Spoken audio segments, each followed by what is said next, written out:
आज ही Doubtnut app download करें।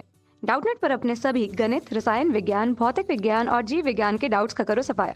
बस प्रश्न की फोटो खींचो, एक ही प्रश्न को क्रॉप करो और तुरंत वीडियो सोल्यूशन पाओ। अभी डाउनलोड करें। क्वेश्चन है, समान धारिता के 3 बर्तनों में एक ही दाब पर गैस भरी हुई है और धारिता भी समान है। यदि बर्तन में नियोन जो कि एक परमाणु गैस है और दूसरा क्लोरीन जो कि 2 परमाणु गैस है तथा तीसरे में यूरेनियम हेक्साफ्लोराइड जो कि बहुपरमाणुक गैस है भरी है, क्या बर्तनों में गैसों के संगत अणुओं की संख्या जो होगी वो समान होगी। क्वेश्चन का फर्स्ट पार्ट ये है और दूसरा पार्ट ये है कि क्या तीनों प्रकरणों में जो अणुओं की VRMS जो वर्गमादिमूल चाल होगा वो समान होगा, ये हमें पता करना है। तो हमें यहाँ दे रखा है कि तीनों ही स्थितियों में जो V है आयतन वो नियत है तथा जो ताप है वो भी नियत है और जो दाब है P वो भी नियत है।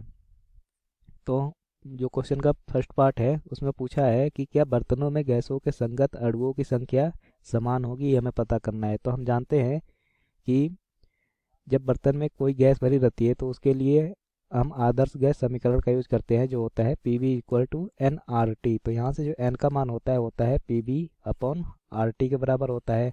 यहाँ पे जो P है वो नियत दिया हुआ है, V है वो नियत दिया हुआ है और T भी नियत दिया हुआ है और R जो होता है वो एक नियतांक होता है, मतलब इसका मान भी नियत होगा। तो इसके लिए हमें जो तीनों गैसों के मोलों की संख्या आएगी वो N1 बराबर N2 बराबर N3, मतलब तीनों गैसों के मोलों की संख्या बराबर आएगी। इसका मतलब ये है कि जो इनके अणुओं की संख्या होगी N1 वो हो जाए कितना N1 इंटू Na के बराबर और जो N2 आएगा वो भी हो जाएगा N2 इंटू Na के बराबर और जो N3 आएगा वो हो जाएगा N3 इंटू Na के बराबर।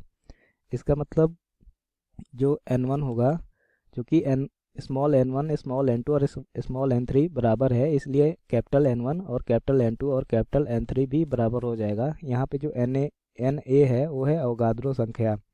तो इससे हमें पता चल गया कि जो तीनों गैसें होंगी उनके संगत अणुओं की जो संख्या होगी वो समान होगी। अब हमें पता करना है कि तीनों प्रकरणों में जो अणुओं की VRMS मतलब वर्गमादिमूल चाल होगा वो समान होगा या नहीं होगा। तो हमें पता है कि जो VRMS का फॉर्मूला होता है वो होता है VRMS इक्वल टू ये होता है VRMS इक्वल टू √3RT/m के बराबर। अब यहाँ पे चूंकि T समान है इसलिए √3RT जो होगा ये नियतांक हो जाएगा और यहाँ से जो VRMS का मान होगा वो इन्वर्सली प्रोपोर्शनल टू √m हो जाएगा, जहाँ पे m जो है वो अणु भार है।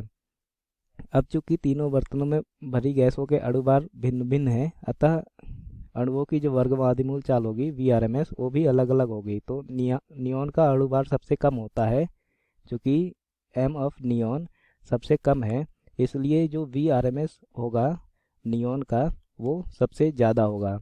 तो इसके अनुसार हमें यहाँ पे ये पता चल गया है, इस रिलेशन से हमें ये पता चला कि जो VRMS नियोन का है वो सबसे ज़्यादा है और जो त्रिपरमाणुविक गैस है यूरेनियम हेक्साफ्लोराइड इसका जो m का मान होगा जो अणु भार होगा वो सबसे ज़्यादा होगा, इसलिए जो इसका VRMS होगा वो सबसे कम होगा। तो हमें ये पता चला कि इस प्रकरण में जो VRMS है तीनों गैसों के अणुओं का वो अलग अलग होगा। तो ये हो जाएगा हमारा आंसर।